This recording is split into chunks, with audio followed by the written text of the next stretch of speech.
Почитувани гледачи, добро утро уште еднаш за сите вас кои сега се вклучувате на каналот на К3 телевизија. Ова е утринска емисија Нов ден која оди секој работен ден од понеделник до петок со почеток од 7 часот и одиме до 9 часот. Што значи ова е вториот дел од утринската програма каде секогаш имаме гости од секојдневниот живот и што е многу интересантно, сето тоа е актуелно и секогаш имаме нови совети и информации кои сигурно ќе ви послужат и помогнат во секојдневниот живот. Така да денеска, како и што најави во првиот дел, нашиот гостин е од областа на медицината. Нашата соработка со клиничката болница Аџи Баден Систина е плодна и секојдневна и на задоволство на двете страни, а најголемото задоволство доаѓа од вас. Гостинот кој што ни е денеска во студиото е доктор Александар Сајковски, инаку специјалист педијатар. Добро утро. Добро утро и ви благодарам на поканата да учествувам во вашата телевизија. Молам, докторе, како сте? Добро, одлично. Утрински вака. Дали има магла во Скопје? Како сте? Маглата е страшна, загадувањето ужасно. Да. А со тоа нели сите оние инфекции што следат, да речеме, и други некои заболувања. Так. Али е катастрофално. У суштина. Точно. Со таа цел и денеска и темата ни е вирусни и бактериски инфекции кај децата. Значи, посебно овој период кога температурите ни се многу променливи. Точно е дека нели зимата си носи своји негативности, но и своји позитивности, се разбира, кога времето е постудено, нели се убиваат ние како лаици од страна си викаме кога ќе стегне зимата и студо да ги убие вирусите и бактериите, но што се случува кај нас, како и многу нешта во нашето обкружување, така и климата веќе е пореметена, веќе не е како што било порано. Ќе се случи студено време на сабајле навече, преку денот топло и колку што јас имам информација, дали е точно дека човечкиот организам може да поднесе 5 степени температурна разлика за да се адаптира? Тоа е и убаво прашање, интересно прашање. Да. Значи, човековото тело е интересно, нас ни треба одредено време. Да. Посебно на возрастните, на децата побрзо се адаптираат. Да. Меѓутоа, нас ни треба одредено време да преминеме од, например, есенско во зимско живење, да кажам, наглото семиње на температура или наглото качување на температурата е у суштина многу лошо за организмот. Да. И тоа е нешто што е овака доста, морам да видам искрено истражувано во последно време. Прво нас ни треба на добри 10 дена да се адаптираме како организам за промена на големите варијации во температура. Зборам од едно у друго годишно доба, нели? Да. Меѓутоа, кај нас, као што гледате температурата, например, имате ситуации во лето, утрински ситуации во Македонија, зборам генерално, да имате температура од 7-8 степени, а да имате 40 и нешто, 42, например, во тек на денот, како што и во зимата, сега имате -5, -6, а од друга страна се качува температурата до 12. Точно е дека релативно тешко иде адаптацијата на организмот, особено се осетливи луѓе, повозрастни луѓе кои што боледуваат од кардиоваскуларни болести, нели, хроничните астма, например. Меѓутоа, ова што сега се случува со овој ефект на затоплување, на таа стаклена градина, она што е карактеристично барем за Македонија, нели, Скопје и Тетово се едни од најзагадените градови во светот. Да. И тука не се само оние частички кои што може да узрокуваат канцер, нели, тука има и многу други загадувачи кои што прават болести од типот на астма, напади на обструкција, тешки инфекции, алергии и така натаму. Така да, за жал, борбата против загадувањето треба да е многу подобро и многу поинтензивно од колку што е сега. Така. Добро, докторе, во последно време, да кажеме, наназад месец дена, откако почна да се случуваат промените, нели, со температурите, кај нас, мислам дека во Скопје така, има еден вирус кој што е многу необичен. Мислам дека секоја втора особа го прележа, да кажем. Во прашање е вирус кој се манифестира со нагон за повраќање и тоа трае 2, 3, 4 дена. Значи вирус кој што до сега го не сме го имале, можеби во такви размери, можеби сме го имале, можеби бил не толку приметен бидејќи бил кај помал број на пациенти, но во последно време се случува. И што е многу страшно, се случува кај сите генерации, и кај децата, и кај возрастните. Да, тоа е дефинитивно така, да. Значи, и оваа година, мада и минатата година, имава една вирусна инфекција која хара низ цела држава. Мислам, низ Балканот, не е само кај нас тоа. Еден вирус кој што се вика ротавирус и кој што прави така брутални симптоми на повраќање, проливи, нели, температура и така натаму. Знаете, некако се дел од случувањата во медицината се сменија во една друга насока. Вие, ако вака анализирате уназад 30, пред 30-40 години, проливите биле углавном летни инфекции. Додека зимските биле углавном бронхити, да речеме респираторни, нели, инфекции. Сега се проливите, односно повраќањата, како што и овој вирус, нема врска дали е лето, дали е зима. Тоа е тука перманентно. И точно е дека трае многу брутално, многу жустро, колку е помало детето, тогаш е и опасноста од, да кажем, од дехидрација многу поголема, затоа што само 1, 2 или 3 повраќања кај едно мало дете од 2-3 години може да доведе до појава на дехидрација и потреба да се рехидрира не само преку уста, него и венски, да речеме, ако треба. Така да тоа е доста вака жустар вирус овој период. Сега, луѓето се почесто се во затворени простори. Значи, бидејќи ладното време не повлекува во затворен простор, не повлекува по домовите, што, например, доаѓа и до уште поголем проблем. Вирусите се шират многу повеќе, нели, кога сме во затворени простори. А студеното време, пак, не става во тие затворени простори. И сега, како да се убедиме и како да си ставиме нели, во свеста дека мора да излеземе, дека вирусот се шири, дека треба да се прошетаме малку, треба да ги пролофтираме просториите. Значи, зборуваме за превентивно делување.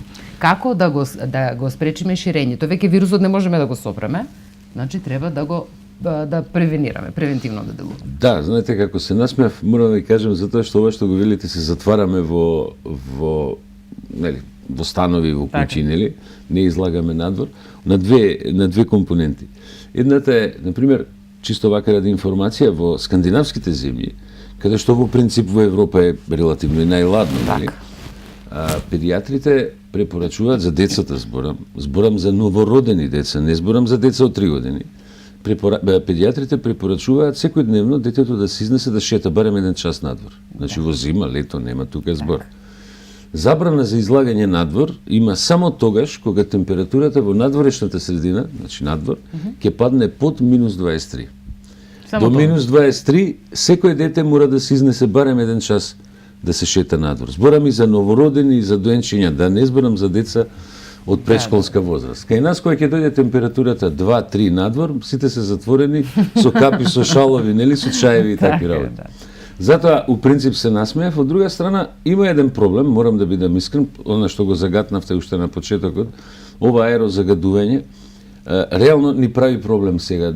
Едноставно не знае човек што да прави. Подобро е, треба да се проветрува, треба да се излага надвор, треба да се превенира, треба да се прошета, меѓутоа сепак ќе мора, барем за Скопје конкретно ако збориме, мислам дека у Куманово не е толку загадено, барем малце повисоко да ги качат децата, нели, да ги прошетаат. Меѓутоа имате, знаете, многу методи, многу техники како може човек да превенира појава на некои болести, вклучително и на тие вирусни болести.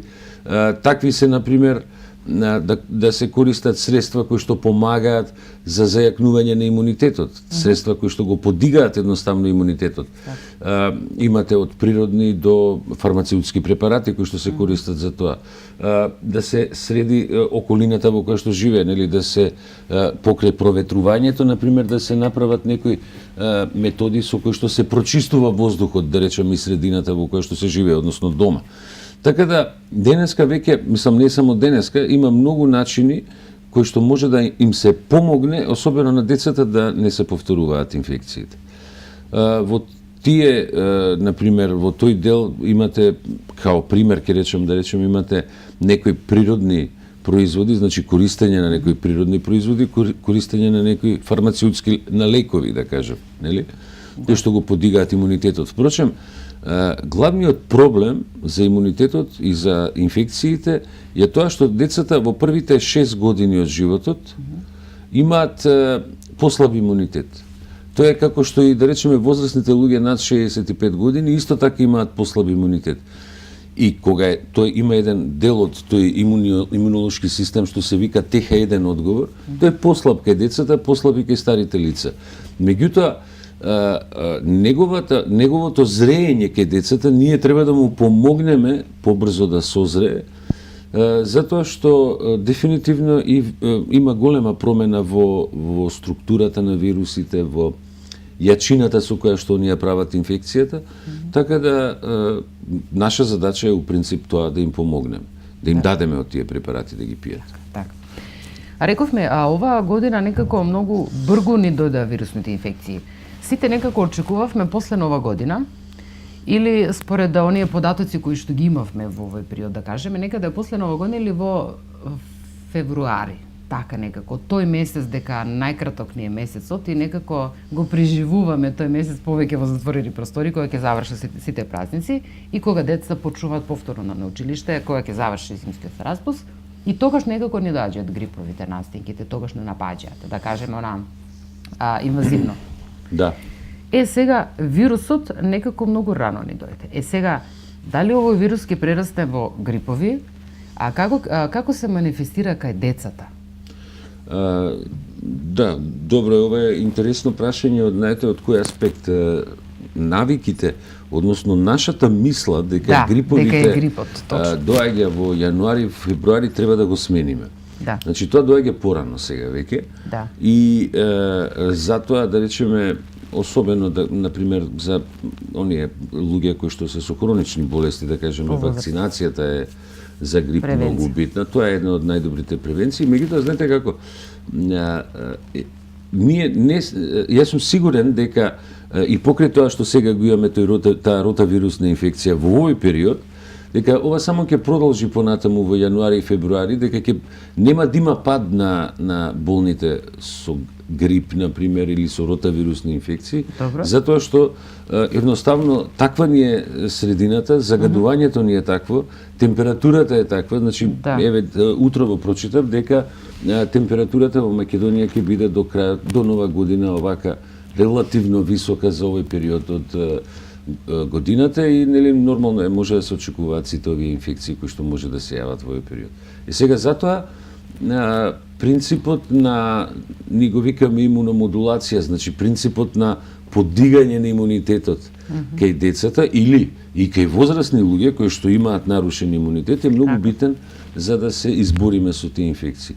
Кога ќе кажеме имуномодулација, значи не давање на антибиотици. Тоа вака е работа многу битен момент во терапијата. Значи, кај нас некако, знаете, ако направите анализа колку се трошат антибиотици, ќе видите дека сепак сме земја која доста троши антибиотици. Значи, сакам да кажам, нашите луѓе се научени да пијат лекови, односно антибиотици. Антибиотиците не се даваат превентивно. Тоа е, значи, големата грешка кај нас во медицината, ако тоа ние го правиме заедно со нашите пациенти.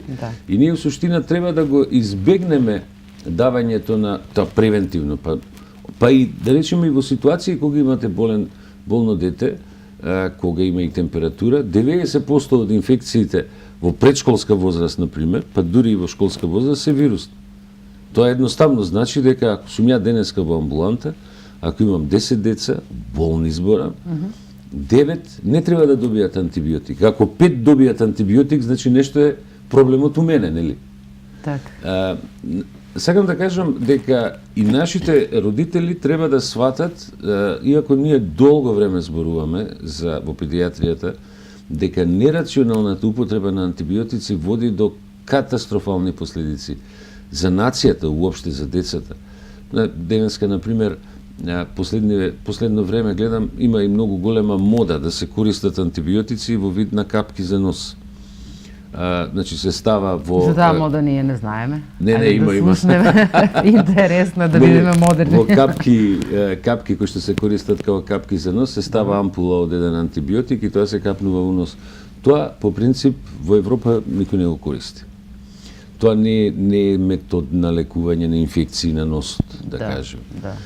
Со такво давање само фактички ние развиваме бактерии кои што се резистентни на све. Така да тоа генерално не е добар механизам за лекување ако има потреба да се лечи. И затоа им советуваме на семејствата, особено на децата во претшколска возраст, да ги носат децата во градинка, не да не ги носат, да ги носат.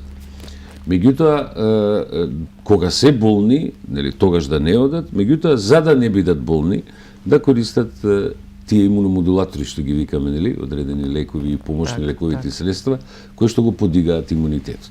Од друга страна и во контакт со другите дечиња, па и треба да стекнат самите имунитет. Апсолутно, да. И оној момент кога родителите одлучуваат не сега многу пуштам детето во градинка, со тоа што постојано ќе ми се разболува, постојано ми е болничко, па настинки и така натаму. Тоа веќе самото си се брани, тоа е претшколска возраст, како што рековте, најосетливата категорија и што повеќе го затвора детето, тоа ќе биде поподложно кога веќе ќе дојде во контакт во школа која ќе појде. Знаете како, јас лично, па не само јас, сите, целата педиатрија, ние сме поборници на тоа да децата одат во градинка.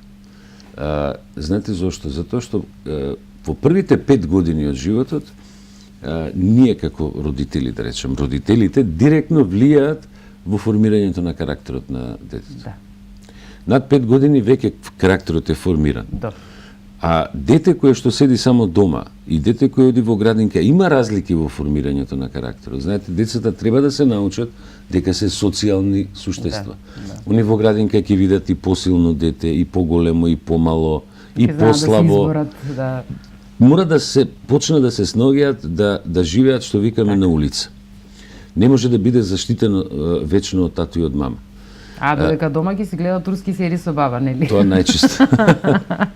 Најчест пример. Да, тоа е најчесто, затоа и може да ги гледаат многу турските серии. Од друга страна, родителите викаат, не го праќам детево затоа што ќе ми направи инфекции. Ние треба да се усредосредиме да им помогнеме на децата да не прават инфекции. Значи во таа средина, а не да не ги пуштаме. Сега, ако имаме ситуација јасна инфекција, високи температури, значи детето е болно, нели? Нема потреба да го носат тие неколку дена. Но генерално постои некој став, нели, не го носам дете во градинка затоа што ќе ми прави инфекција. А не го гледа што ќе биде понатаму. Добра, јас мислам дека и момент кога би требало сите да се опуштиме, па може би многу и делува на имунитетот е опуштањето е музика, нели? Да, тоа сигурно. Ајде една музичка номера, а потоа продолжуваме со разговорот. Што има ново генерацијо, а дојдува ти времето. Што има ново генерацијо, какви сме ние добри сме.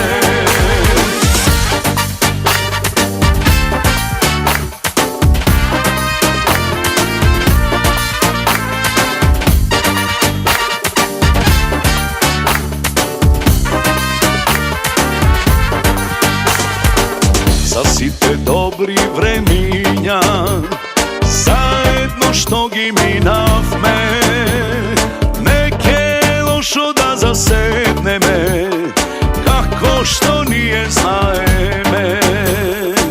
Првата да е за загревање, втората да не помрдне. Мејанџино си што ке донесеш, колку да личат масите, па нека почне. Што има ново генерацијо, а дојдува ти времето. Што има ново генерацијо, какви сме ние добри сме.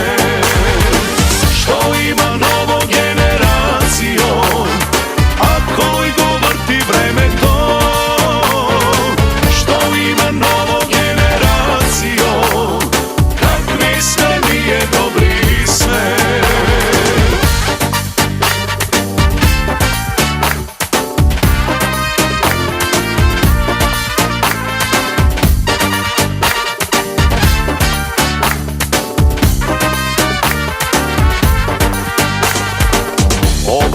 večer samo naša je, mesto nema za taguvanje.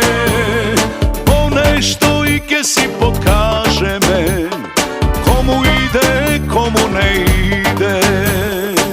Ako ga lafotke ni prestane i trgnat sami racete, ušte pojedna da završi me, pa koji kade ke se pribere. Pa neka počne, što ima novo generacijo, a koji go vrti vreme to. Što ima novo generacijo, kakvi sme nije dobri sme. Što ima novo generacijo, a koji go vrti vreme to. Što ima novo generacijo, kakvi sme nije dobri sme. Što ima novo generacijo, a koji go vrti vreme to. Što ima novo generacijo, kakvi sme nije dobri sme. Što ima novo generacijo, a koji go vrti vreme to. Što ima novo generacijo, kakvi sme nije dobri sme.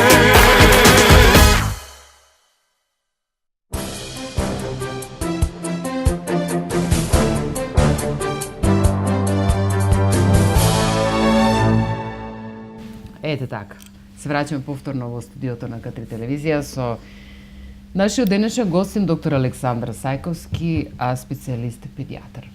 А темата за која што зборуваме денеска се вирусните инфекции, бактериските инфекции кај децата, како кај возрастните, така кај децата, со оглед на тоа што лекарот не е педијатар и пренасочени сме кон дечињата. Сега, еден од главните моменти, бидејќи последното што го говоревме, беше престојот на децата во градика, дали да одат, дали да не, со оглед на тоа што таму најчесто се шират и се пренесуваат овие вируси. Како се пренесуваат всушност инфекциите, како се шират? Свесни сме дека се зарасни, нели? Поголемиот дел од вируси. Инфекциите углавном имаат два пата на влезни пата, да речеме. Едниот е дишните органи, значи носот, грлото, устата, нели? И вториот е гастроинтестинален, значи стомакот, да кажем, цревниот систем. Едниот начин на пренесување, што велиме, со прљави раце. Знаете, најзагаден дел на телото на човекот се рацете, у принцип. И кај децата, нормално. А вториот пат е пат на ширење преку каплично, што велиме, нели? Преку кашлање, кивање, нели, расширување на бактериите и вирусите во околината во која што се наоѓа човекот кој што го носи и кој што е болен. Меѓутоа морам да ви кажам дека треба да се има во предвид дека негде 40 до 50% од населението може да е носител на некоја бактерија во носот, ама тоа не значи дека ја шири бактеријата директно со кашлица или кивање. Значи има луѓе кои што се, да речеме, или деца кои што ја носат стафилокок, има една бактерија, дури е жителна, знае да биде на носот. И онда не се лекува, не се третира, не се дава ништо ако нема симптоми. Ама таа не се пренесува во момент вака со кашлица и со кивање. Може да речеме со прљави раце, со чепкање на нос, пренесување. А како мислите тоа? Може би се носителя, а не ја пренесува? Не, може да немаат симптоми. Едноставно немаат симптомна болест. Значи ние викаме вака, можете да земете бриз од нос од дете или од вас, било кого, и немате никакви симптоми, да имате бактерија во носот. Значи, кога нема симптоми на болест, кога нема некоја активност, нема ништо, температура, кашлица, нели било што, тогаш таа состојба не се лекува. Значи, се бара организмот сам, у принцип сам ќе се избори, со, пак ќе ги спомнам оние преска што ги кажав имуномодулатори, самиот организам да се избори со таа бактерија. Јасно е дека ако се јави активна инфекција и почне, тогаш веќе таа треба да се третира, зборам со покачување на температура, со кашлица и така натаму. Инаку генерално најголем број на инфекциите сега се пренесуваат каплично, нели, со кашлање, кивање, нели, тоа најчесто се уствари респираторни инфекции, инфекции на дишните органи. Грипот е, впрочем, такво нешто, нели. Меѓутоа, колку е тоа значајно, само е вака ради една мала илустрација, дека у суштина треба да се бориме со хигиената на нашето тело. И например, што ви спомнав предеска, дека рацете се најпрљав дел на телото на човекот, односно на детето, слично и со устата. Значи, кариесот е кај децата, па и кај возрастните е болест на стрептокок. Тоа е стрептокок предизвикува кариес. Така да, исто така добра хигиена на уста, нели, може да го превенира појавувањето на кариес. Така денеска можете да видите, има пасти за заби со пробиотици кои што уствари ги може да ги користи, они уствари ги уништуваат кариесот самиот стрептокок кој што го предизвикува кариес.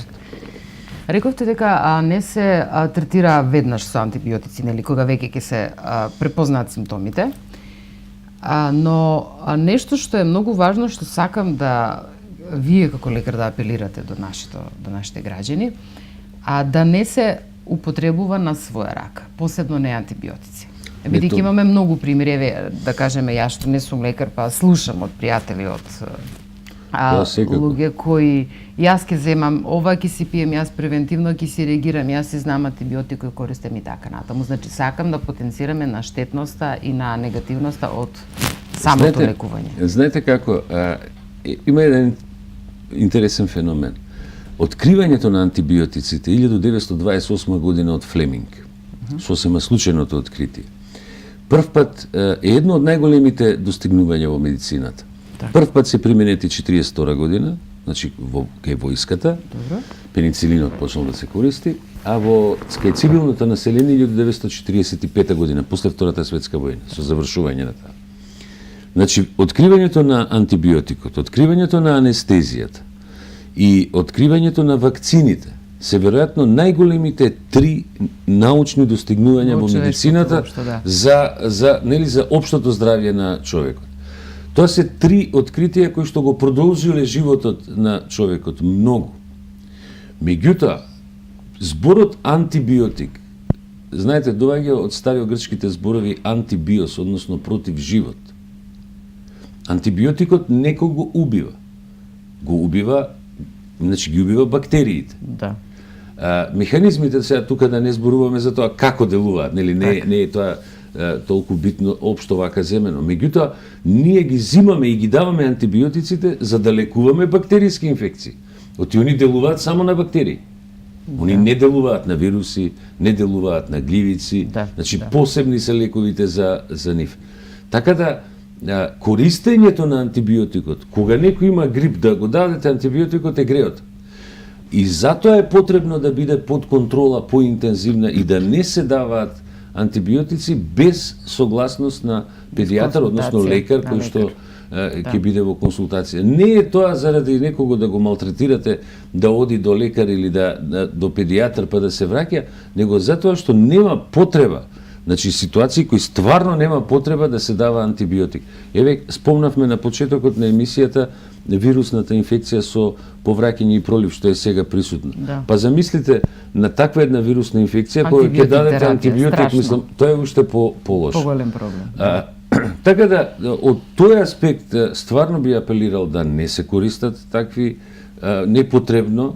Знаете, јас знам, например, пуно луѓе, ја викаја, не се осеќам добро, ќе земам 7 вибрамицина да се напијам. Тоа е вака стандарден од најчесто користените антибиотици кај возрастната популација. Така да, јас стварно би апелирал да не се користи тоа.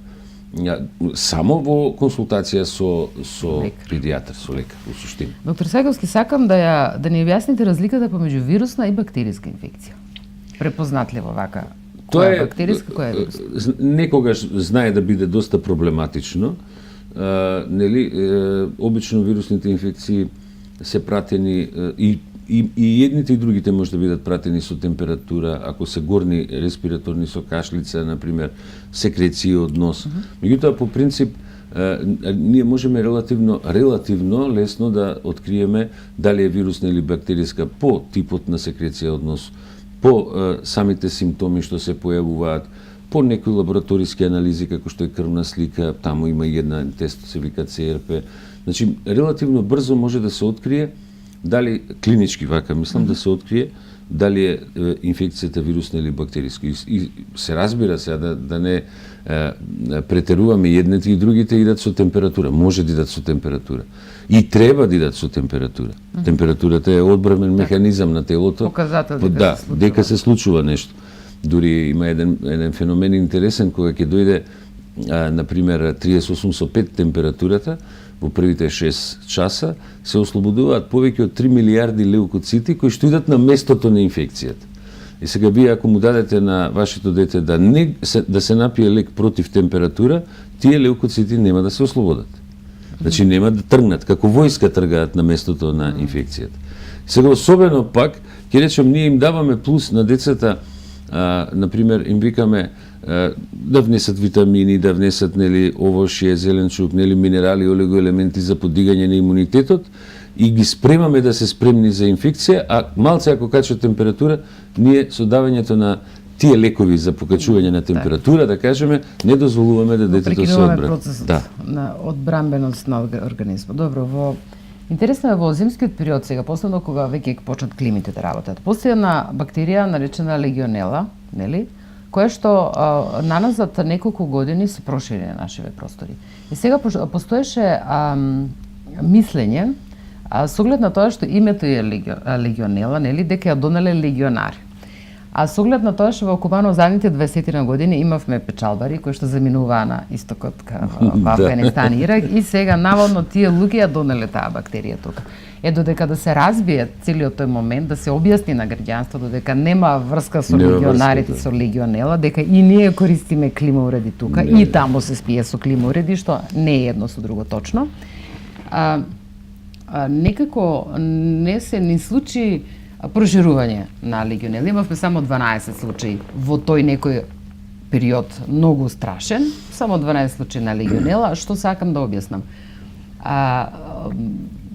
Го знаете, нели, својствата, описот на легионелата, дека е нели во влажни простори, климите го пренесуваат, со што значи дека треба да се чистат климите.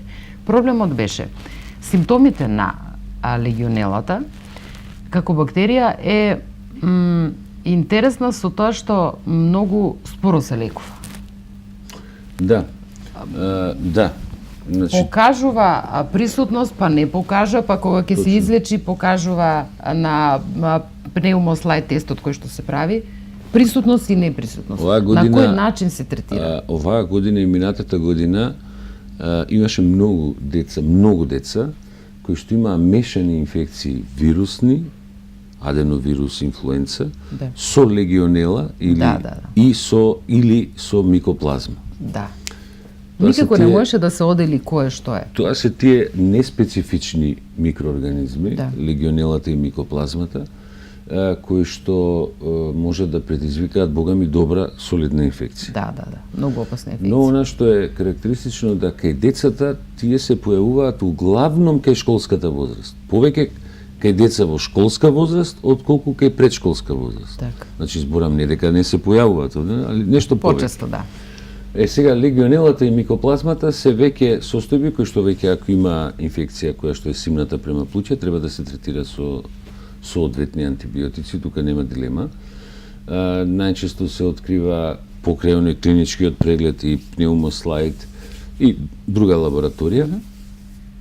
Меѓутоа, ова апсолутно сте управо, значи нема врска дека луѓе што работеле во Афганистан ја донеле легионелата овде. Значи, она што треба да им апелираме на луѓето, дека неовисно дали ги користат клима уредите за грејење или за ладење, дека еднаш месечно минимум мора да се чисти филтерот, најдобро еднаш на 15 дена. Значи, оние филтри да ги исперат, затоа што таму знае да се угнезди легионелата. Впрочем, тоа е нешто што се случува во цел свет. Да. Добро, сега, дали, кога веќе спомнавме антибиотик терапија,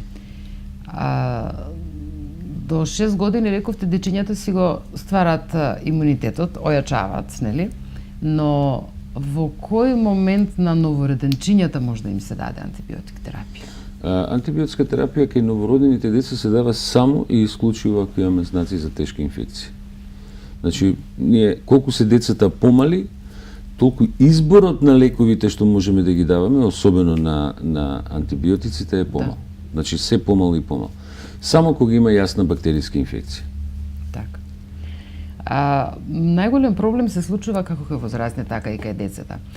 Да кажеме, се случувало кај мене, баре ми се случувало кога веќе ќе се разболам од грипот. И грипот е една... многу е лошо што луѓето мислат грипчето ќе го прележиме 7 дена. Јас бев болна од грип како тешко да, болна, 15 дена јас се леже. Значи грипот е навистина многу опасна болест. Значи, грипот е опасна болест. Грипот е толку опасен што никогаш ми се нема случајно таква болест да лежам и да лежам грип и да кажем јас сум вистински болна, сериозно болна. А од грип велата многу неозбилно се сваќате грип. Што беше интересно, после завршувањето на терапијата со грипот, јас отидов на лекар и лекарот ми рече: сега ќе ти дадам терапија за последици од грипот. Најстрашно нешто од грипот се последиците. Посебно кај децата. Што кога ќе се повторат инфекциите? Последиците се едно, значи санирање на одредени работи кои можеби не се подзалечени, јас така сачем дека некои работи не се подзатворени, па се дава поблага терапија да се санира и тоа комплетно, а што кога ќе се повторат кај децата? Значи, имаме цела една група, значи, факт е дека грипот не е баш безазлена инфекција. Мислам, тоа сте управо, тоа нема дилема. Може да направи низа компликации и на плуќата, и на срцето, и на некои други органи, така да тоа сте вистина управо. И тоа треба да се свати озбилно, не така само, нели, грип имам, нема проблем. Меѓутоа, она што е многу карактеристично дека ние имаме цела една група на деца кои што имаат, ние ги викаме повторувачки, рекурентни инфекции на дишните органи. Деца кои што се склони повеќе кон такви инфекции заради ова што го спомнавме преска, послабиот имунитет, а плюс на сето тоа секоја наредна инфекција може да ги троши ресурсите на имуниот систем, нели, кој што некогаш и не може да одговори во пуна снага. Тука е веќе моментот кога треба да се делува и тоа е изузетно битно да се делува кај тие деца. Значи, најбитно од се е да се користи, например, да се дадат овие што ги спомнавме преска имуномодулатори. Значи, имате повеќе опции за нив, нели? Например, имате од како имуномодулатори, да речеме, во скандинавските земји ги користат пробиотиците многу. Така. И тоа има една бактерија ЛГГ се вика, таа ја користат многу како значи секој дете ја добива во градинка како ќе влезе и со самото нејзино користење се намалуваат за негде 60% фреквенцијата на инфекциите кај децата. Во исто време можете да користите и некоја друга комбинација, значи баш за таа категорија, баш заради озбилноста на вирусните инфекции, може да се користат и други имуномодулатори кои што имаат функција на превенција, на заштита, меѓутоа може да се користат и за лечење. Пример, вие имате еден препарат денеска, инозин се вика, мислам составот негов е инозин, кој што има антивирусно дејство. Ама има антивирусно дејство на тој начин што не делува директно да го уништи вирусот, него преку имуниот систем наш ослободува одредени компоненти, се викаат интерлеукини, и они директно го уништуваат вирусот. Значи, да не го повторите повторно името? Инозин се вика. Инозин, добро. Да, имате, ова е фармацеутски препарат, нели, мислам, мада инозинот е дел од нашето тело, он се добива во метаболизмот на телото, меѓутоа даден на тој начин, он има директно антивирусно дејство. Така. Меѓутоа имате во последно време, не дека е модерна фитотерапијата, таа секогаш била, мислам, човечанството преживеало со милениуми години, па преживеало без антибиотици и без многу други лекови. Например, еден од најмоćните и најсилните антиоксиданси и средства со кои може од природните производи со кои што можете да го лечите детето или да го штитите од инфекции, ви се биофлавоноиди. Биофлавоноиди ви се ги викаме природни убици на бактериите, на вирусите и на гливиците. Биофлавоноидите делуваат на повеќе од 800 бактерии, делуваат на повеќе од 100 вируси и гливици.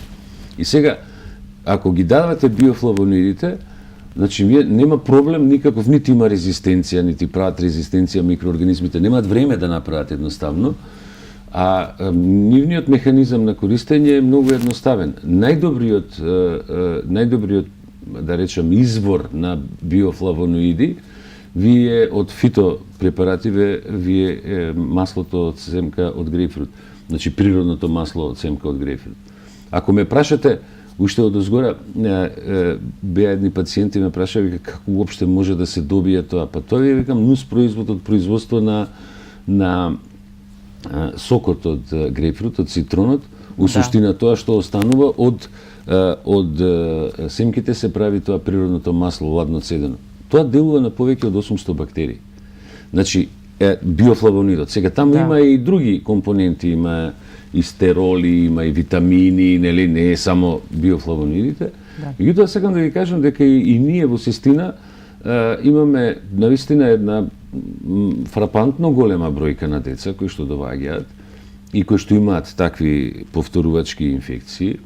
Ние дури направивме една мала студија да видиме какви се ефектите кога ги даваме овие имуномодулатори, да речеме, поединечно или во комбинација, и можем да ви кажем дека добивме не резултати, ние добивме биохемиски резултати, меѓутоа добивме среќни родители. Зошто? Затоа што еве за последнава година дена за 90% се намалуваат потребите за давање на антибиотици и се намалуваат инфекциите. Значи, нашите родители доаѓаат сега на редовни контроли, се гледаме со нивните деца, меѓутоа се многу поздрави. И во тој контекст мислам дека е добро да едноставно и на луѓето им се каже, на нашите пациенти да им се каже дека не е се и секогаш само давање на антибиотик. Има многу подобри и поефикасни начини како да се справиме со тие посебно вирусните инфекции. Така и многу поздрави. Многу. Сигурно. Мислам дека тука некаде и ни дојде и крајот на емисијата со оглед на тоа и што веќе завршивме со она што сака ви да ја прашам како совет на родители и веќе го слушнавме, но сака да ја прашам уште еден интересен момент кој е многу битен. Нели во медицината е многу важно да се превенира. Превенцијата е се. Доколку сакаме да спречиме нешто, мора да превентивно да реагираме. Што мислите вие за вакцинација? Фала Богу некој да ме праша за вакцините од новинарите. Искрено да ви кажам, значи дури и барав средба со новинари, значи многу би апелирал. Значи ова лудило што се случува со овој антивакцинален програм, ова кампања едноставно што се случува, тоа не е точно. Значи дека вакцините предизвикуваат болести, тоа не е точно. Јас морам ова да ви го одговорам. Значи, јас моите деца сум ги вакцинирал. Јас сум се вакцинирал себе си. И сметам дека навистина едно од најголемите откритија е, замислите колку деца во Македонија останаа со детска парализа, парализирани пред и после Втората световна војна. Ние тоа сега не го гледаме. Македонија од 2001 е полиофри земја. Меѓутоа, знаете како, се обидував да и ги читам теориите на заговор, затоа што цела оваа кампања, која што се јавува као антивакцинална кампања, се базира на тоа дека некој сака да ни ги направи децата аутистични. Не е точно. Значи, вакцините не е точно дека вакцините предизвикуваат аутизам. Докажано е, има огромни студии, во вакцините нема тешки метали.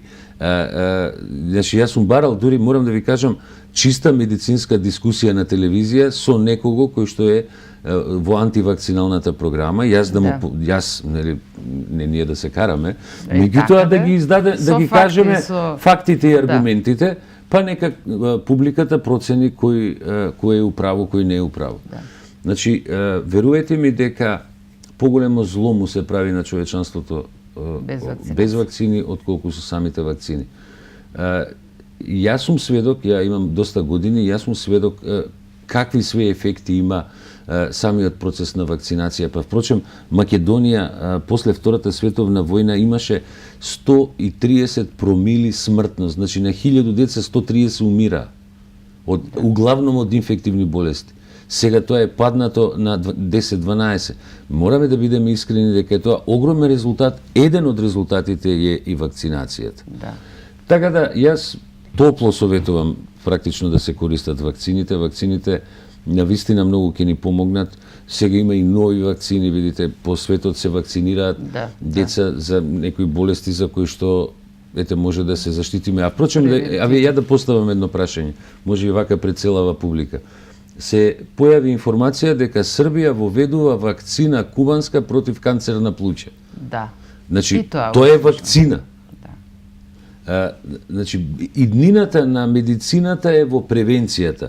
Секогаш и била, не викам не, меѓутоа ние треба да се заштитиме за да не добиеме одредено заболување. Да. Нашите предци имале можности да се штитат колку толку од некои болести, ама од некои не. Они не можеле да ја спречат кугата, не можеле да ја спречат нели тифусот. Меѓутоа тоа денеска веќе го нема.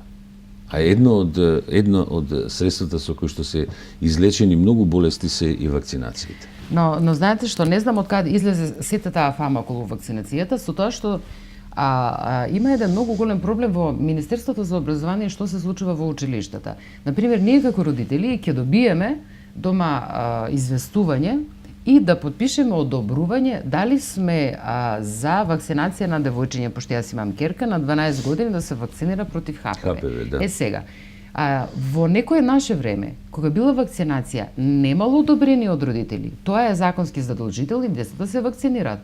Да. Зошто, значи, кога ќе ти испратат дома едно известување одобрување, значи си ствараш слика во глава, чека, може би нешто не е во ред, па барат одобрување. Тоа е проблемот, кој што ние како родители се соочуваме. Зошто одобрување ако е задолжително, нека ги вакцинира децата? Знаете, мислам дека една од клучните, ај се да кажем така, да не го враќам времето назад, меѓутоа во минатото се викаше нашата функција као лекари, покрај лечење, па педиатрија, ние работиме и со здраво и со болно дете, беше и здравствено просветување.